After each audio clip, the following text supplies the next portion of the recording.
Hello and welcome back to another episode. Now this morning I just fancied a sort of a sit down, cup of coffee, catch up chat with you guys because, well, for a start I've got a fairly bad cold and in a couple of days time I might lose my voice.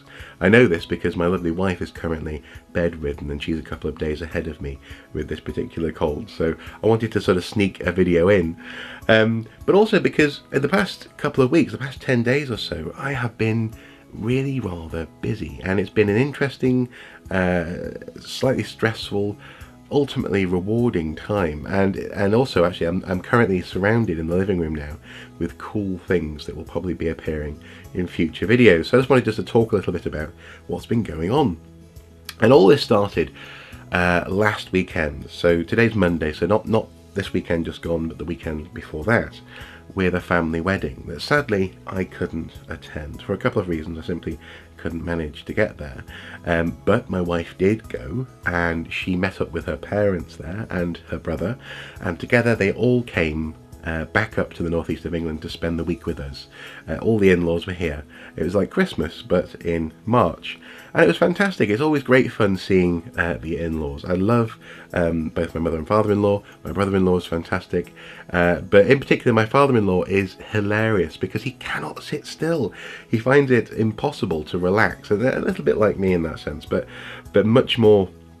He's literally like a coiled spring and just looking for things to do, and so together we kind of had our version of relaxing fun by doing lots of DIY tasks around the house, you know, fixing that squeaky floorboard or finally installing a ladder that folds down from the loft, this kind of stuff. So things that we sort of notice every Christmas, but we don't really want to actually do that at Christmas time, so it would just create too much dust.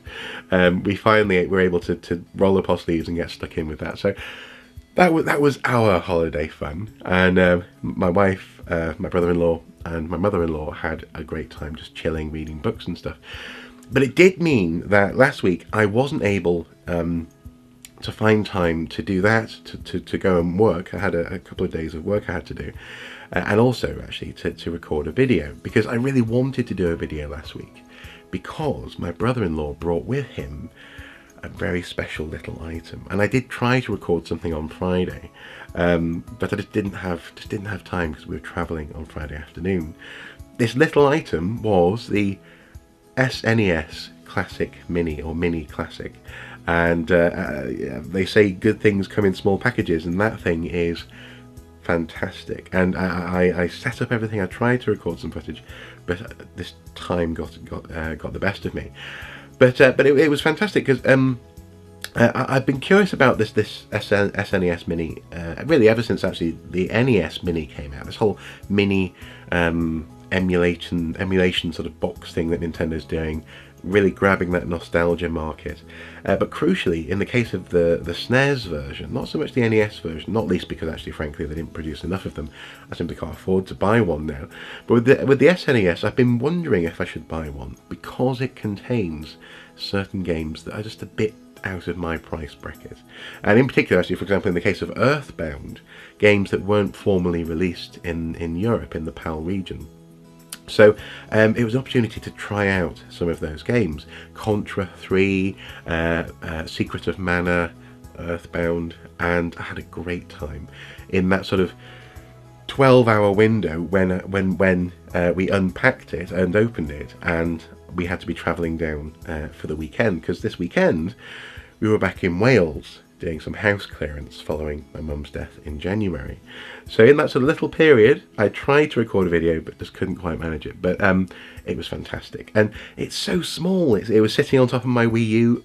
It was plugged in to the Xbox 360 for its power, because it uses a USB cable as a power supply. And the only real noticeable difference that I found between the SNES Mini and the SNES proper is that the controllers, you can tell the SNES Mini controller feels a little bit lighter. The buttons have a less sort of pleasingly solid play on them. The classic SNES controller is a bit more sort of cushioned, I suppose. one might say spongy, but that implies negative connotations. Sort of cushioned buttons, whereas it's more clicky on the new controllers. But besides that, a really good, solid, high definition SNES experience. And that's actually led me to really decide to finally invest in downloading Earthbound on the Wii U. So at some point in the future, I'll be doing a Wii U Earthbound playthrough, I think, or at least starting a game in a video. But yeah, before we knew it, on Friday we were rushing down to Wales to get to, funnily enough, to stay with my brother-in-law in Manchester and leave the dog with him, when we went on Saturday and Sunday to go and basically go through the house to find things that my brother and I wanted as keepsakes. And that has led to quite a haul. Quite a haul of things in the living room, which are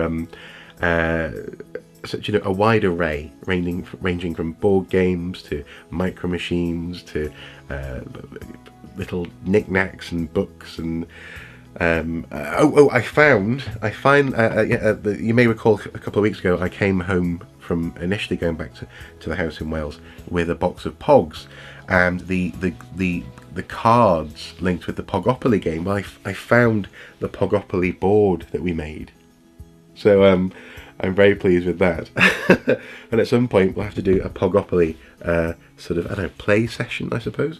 I also incidentally found a Pog board game as well, or the official Pog board game, while I was down there. So expect some Poggishness, some Pog videos coming your way this summer, perhaps. But really, some of the most interesting finds for me were, in particular, books that had images and drawings that really made an impression on me as a kid. And again, I'll be talking about those in a future video as well.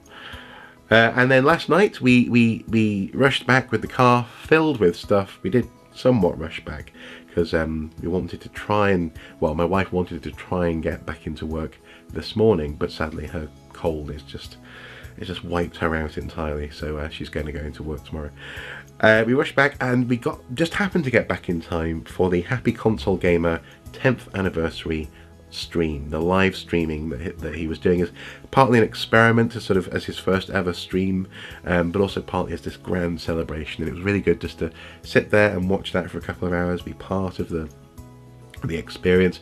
I even donated a little bit of money, and I had a question answered by the man himself.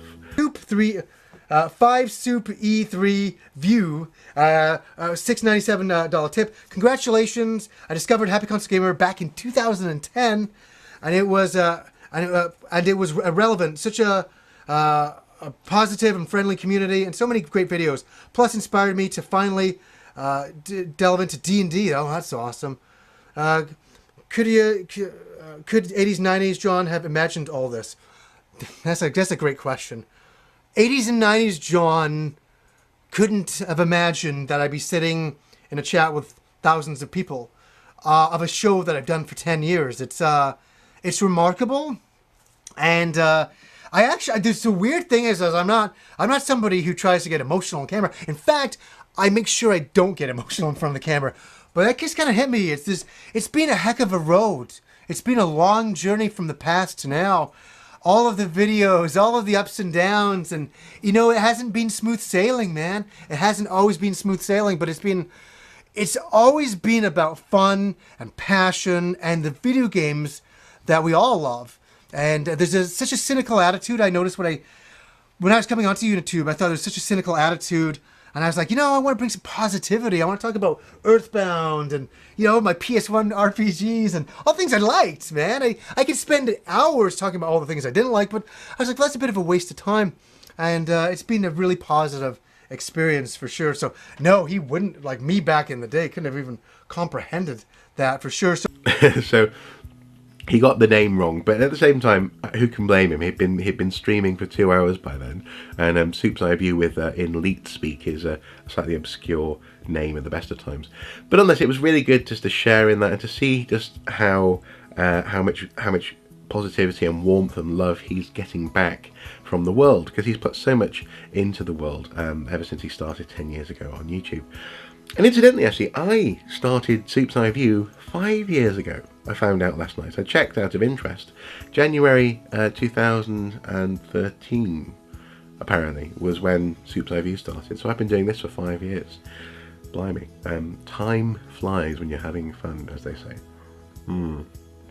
But yeah, it's just been such a hell for leather kind of 10 days or so, and I'm so happy just to be able to sit down and try and relax a little bit, and also try and fight off this this cold.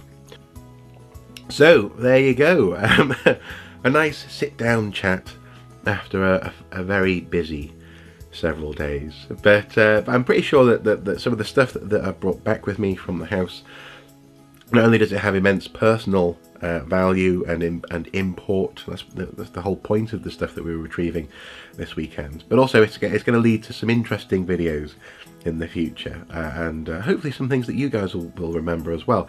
And actually, another thing that stands out was the board that my brother and I made for playing Pokemon cards.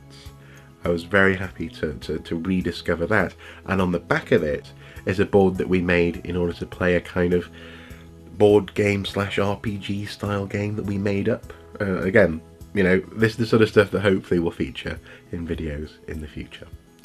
Anyway, I'm going to go and wrap up warm, look after myself, look after my lovely wife, and hopefully not get too bad a cold this week. As ever guys, until next time, do take care. Bye bye.